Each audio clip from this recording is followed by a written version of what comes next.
Welcome back. So let's do a problem from section 4.9, number 65A. So we're being told that a stone is dropped from the upper observation deck of the CN tower, which is 45 meters above ground. Part A asks us to find the distance of the stone above ground at time t.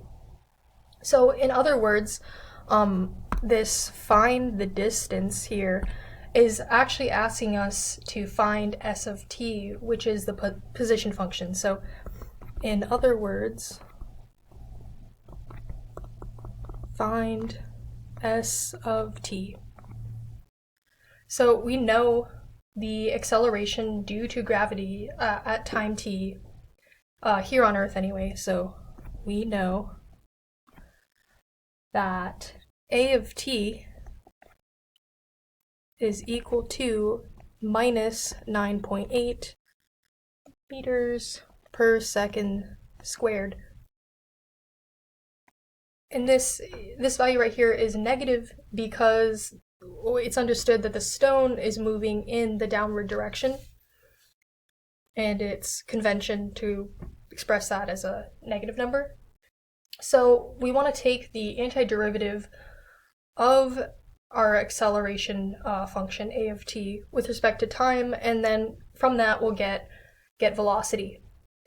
So antiderivative a of t with respect to t is going to be our velocity function, which is going to be equal to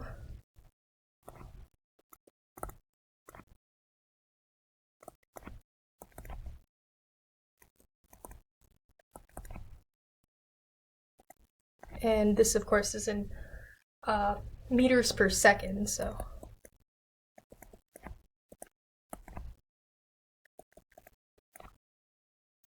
okay, and when we take the antiderivative, essentially we generate a constant. So we're just calling this c for now.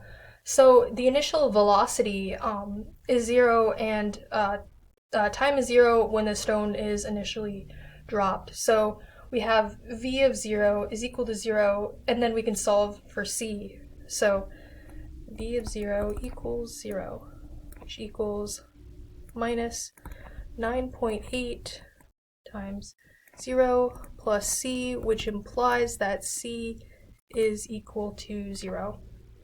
So then, now that we found c, we just plug it back into here, and then we have that v of t is equal to just minus 9.8 t meters per second.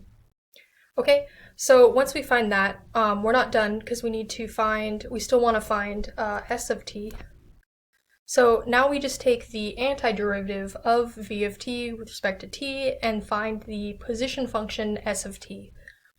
So we take the antiderivative v of t dt, and we should get s of t plus some arbitrary constant, which is going to be minus 9.8 t dt, and that's going to give us minus 9.8 over 2 t squared plus, and then we're going to generate some new constant. We're just going to call it d, because anytime we take the antiderivative, we generate a new constant. So if the ground level is 0, the position at t equals 0 is s of 0 equals 450 meters. And then we can use that to find d.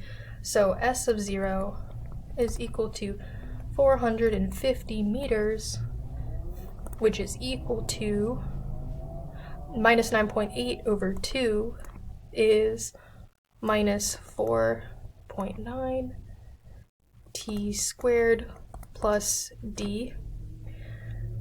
And so when we have s of 0, we have that t is 0, so 0. And then we have that d is equal to 450. So we just place this value back into here, back into our position function. And then we get s of t is equal to minus 4.9 t squared plus 450.